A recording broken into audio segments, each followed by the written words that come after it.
So it only took Bendis 7 issues to completely shit all over Superman. That's gotta be a record.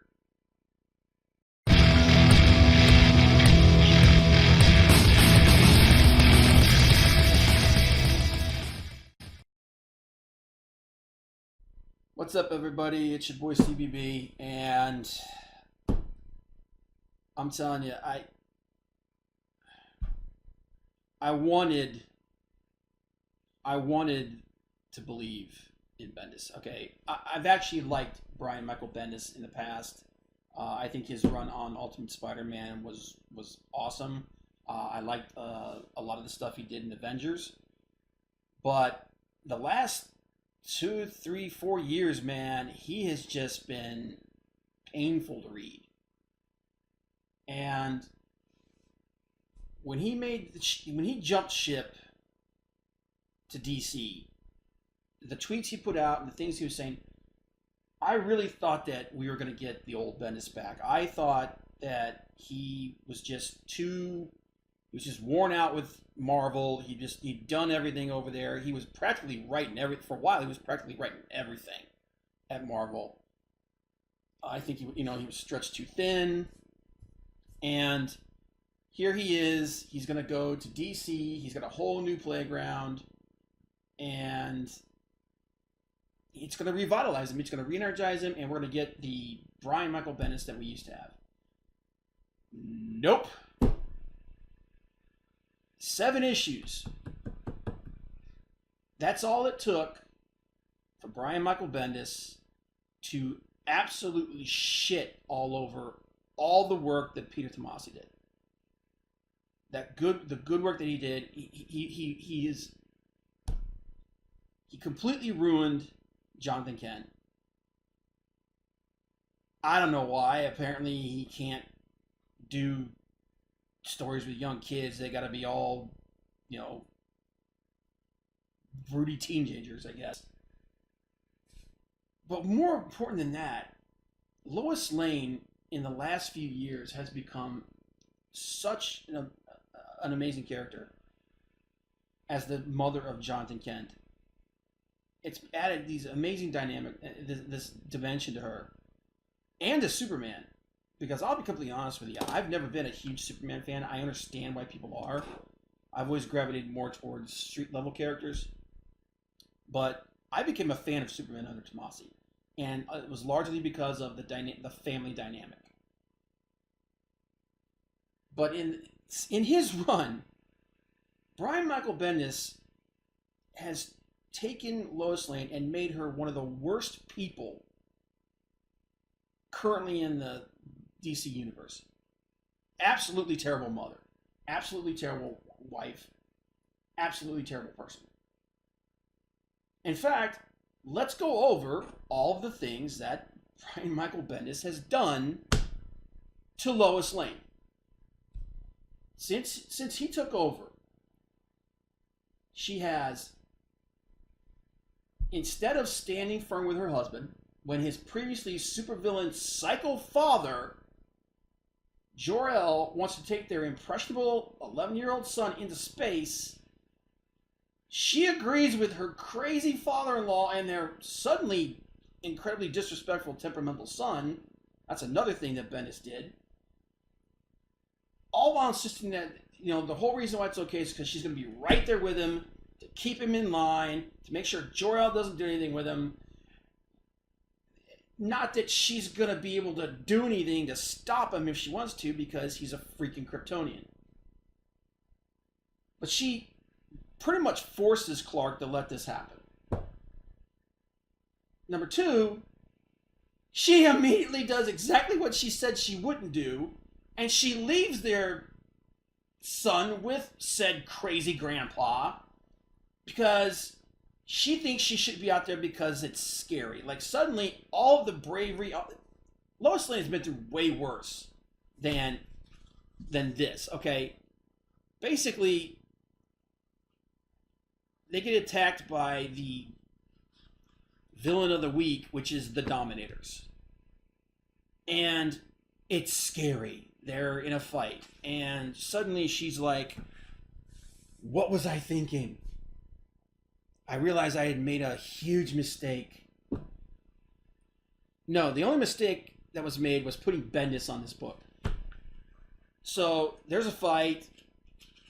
She puts on this, the Superman suit, which, by the way, the artwork in this book is great. Ivan Reyes is fantastic. Brandon Peterson does a great job. Jason Fabok does a couple of pages. The artwork's nice.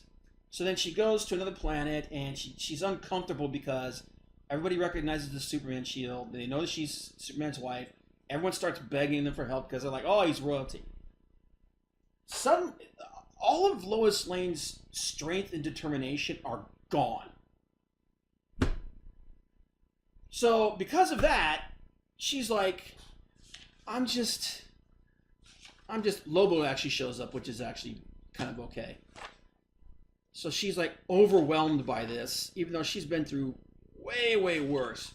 And then she's like, after watching our son stand up to everything and save a race of indigenous people from slavery, I figured I am really not needed here. Are you shitting me?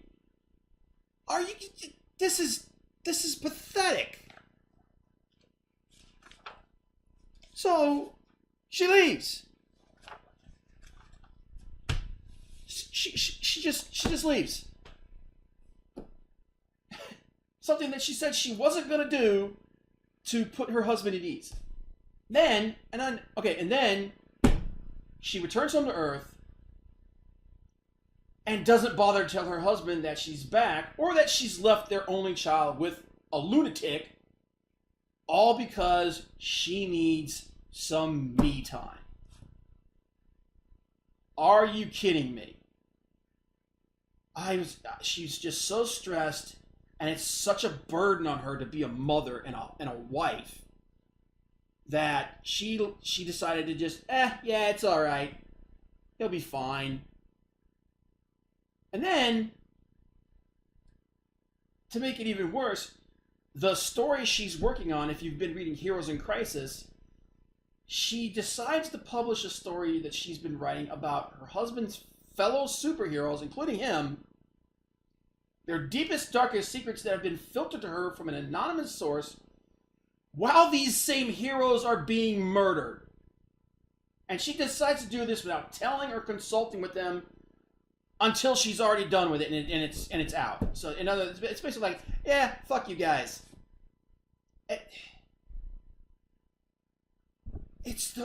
And then, look, surprise, surprise, Grandpa is completely insane, and we have to do something about it. No shit, genius. This is so... I wanted to believe that Bendis was going to be the Bendis that we've all come to love. I wanted to believe it. Nope, no. It's more of the same crap. And Bendis' reason for doing this might be the thing that makes me the most angry. He said he did this because he wants to explore the drama of Superman having been robbed of those years with his son. The problem is he failed to realize he robbed us of those years too. Jonathan Kent was the best thing to happen to Superman in a long time. The Super Sons book is actually really, really good. It actually made me kind of like Damian Wayne, who's a character I pretty much loathe. But in that book, they're actually pretty good. And now, once that limited run of Super Sons is done, that's it. That's it. It's done. It's over. Unless they come up with some what a twist bullshit and de-age him at the end of Bendis' run on this. All of that's gone. We've lost all of that. He's taken all of that away from us. And I swear to God, I feel Dan DiDio's DNA all over this. He somehow this has him. This has his machinations all over it. And they've literally taken all the great work that Tomasi did since Rebirth, and they've just shat all over it. So yeah, you know what? At this point, I think this is it. This is the last issue of Superman I'm buying. I'm done. I can't take this anymore. Um, I wish it wasn't true. I mean, it sucks because I had a lot of hope for this, but yeah, I got nothing left.